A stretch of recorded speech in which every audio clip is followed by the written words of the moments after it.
When it comes to valuable properties being dropped like hot potatoes, like they really don't matter no more, Dubai is known to be the place where you will find stacks of luxurious cars left to rot by the roadside.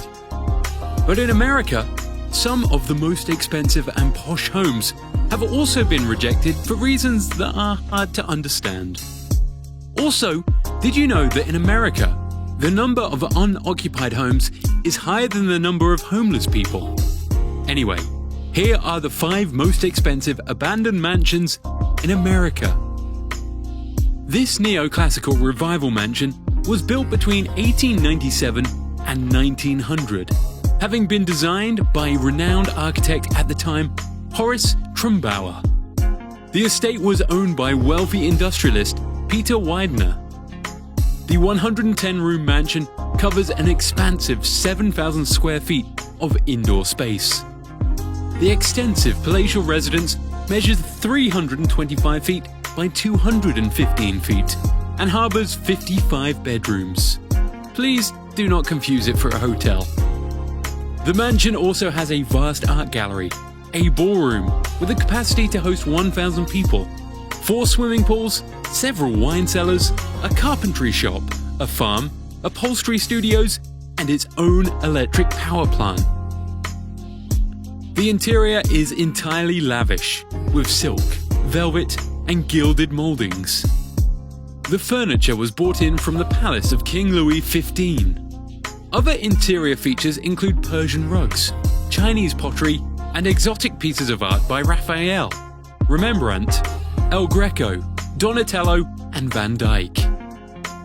The 34 acres property is the place where Peter Widener died after prolonged health complications, aged 80 in 1915. Fun fact, Peter Widener was one of the investors in the Titanic ship. It turned out to be a costly investment as his eldest son, George Dunton Widener, and grandson, Harry Wilkins Widener, both died when RMS Titanic sank in 1912. The mansion is valued at $18 million today and would need an additional $50 million for restoration.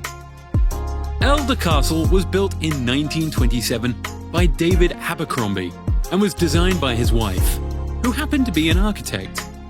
The name Elder came from the initials of their children's names: Elizabeth, Lucy, David, and Abbott.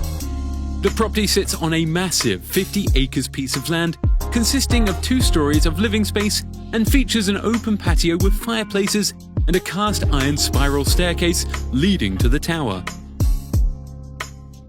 There was a huge swimming pool next to the main house that has since dried up. The Elder Castle also has a private road.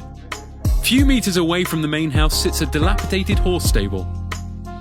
The interior space is about 14,500 square feet. There are 4 bedrooms and 5 bathrooms in the mansion. The home has 25 rooms in total, including the servants' quarters section. At the front side of the palace sits a 1,000 square feet classic gazebo. This building was made using steel and a facade of granite and fieldstone, much of which was sourced from within the property. The floor is made of beautiful marble tiles. The mansion is currently valued at $4 million. It seems like New York is a hotspot for abandoned mansions. This 24-room mansion is also one great place of residence that has been left abandoned for years. The home belonged to New York socialite Elizabeth Jones, and actually, this was the first place where the idea of keeping up with the Jones was hatched back in 1853. At least now we understand the inspiration behind the current Keeping Up with the Kardashians show. The home was, however, exclusively built for purposes of weekend and summer holidays. This marquee structure was designed by local architect George Veitch. The mansion is dominantly made of ornamental brickwork. The villa sits on an 80 acres piece of land and features waterfront access to the Hudson River. The sprawling Norman architecture design still stands majestically to this day, showing how much of a quality it was. More than 100 years later, the once iconic architectural splendor is, unfortunately, now rotting shamefully with nobody ready to come to its rescue. Elizabeth Jones never married. Nothing strange coming from a renowned socialite. So after her death, the mansion remained unoccupied.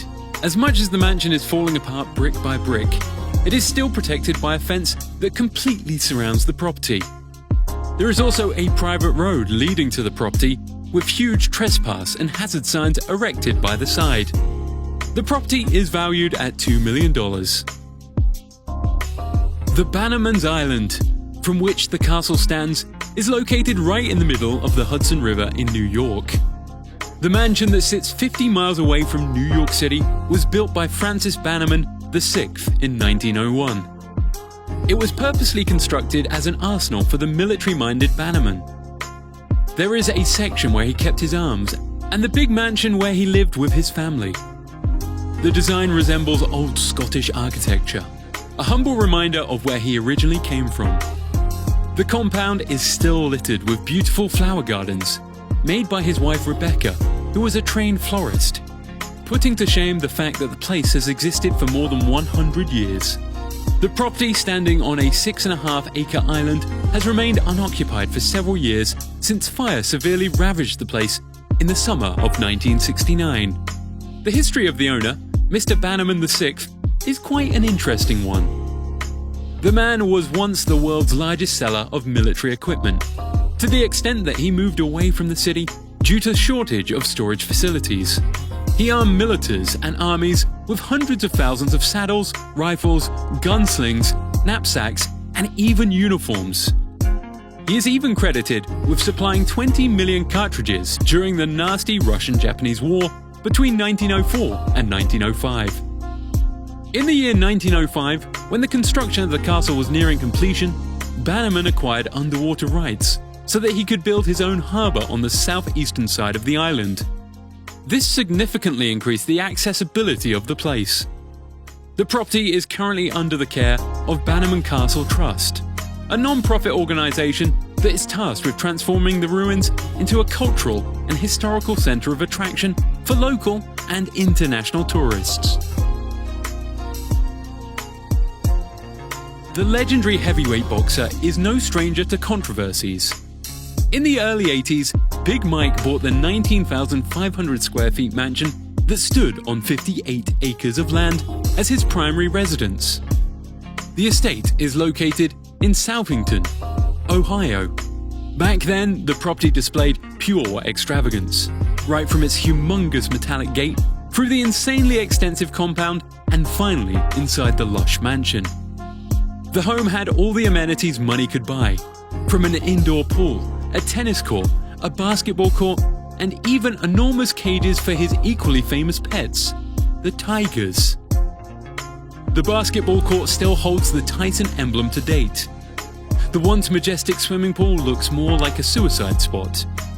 The pool was so huge that a sundae bar was fitted right next to it. We all know how Mike was, eating life with a big spoon until hell broke loose on him. The living room is fitted with gold ceilings, the floor covered with striped black and white carpet, beautiful chandeliers hanging from the roof, everything just perfect. Other facilities include a patio, a TV room, an indoor garage, and a private study. The mansion also has 5 bedrooms and 8 bathrooms. Mike Tyson was forced to abandon the mansion after he was convicted of rape in the year 1992. Other people's effort to own the home have all hit a dead end. The first person being Paul Monet, who offered Tyson $1 million for the property. Sounds like a consolation prize. As fate may have it, Paul himself didn't last a year in the mansion, and he was also thrown to jail on charges of tax evasion. He was slapped with a 13-year sentence, completely dismantling his hopes of living happily ever after in the home. The third buyer came calling, this time businessman Ron Hemelgen. He then decided to donate the mansion to a church, Living Word Sanctuary Church. Before then, the home had remained unoccupied for a decade. It took over 4 years for the church to give the house a facelift. Some of the critical features belonging to the iconic boxer remain unscathed, with a gate bearing his name, the basketball pitch, which is currently used by the locals, and his tiger den, remaining just like they used to be. As much as Tyson is a changed man, I wonder what his views are about all this.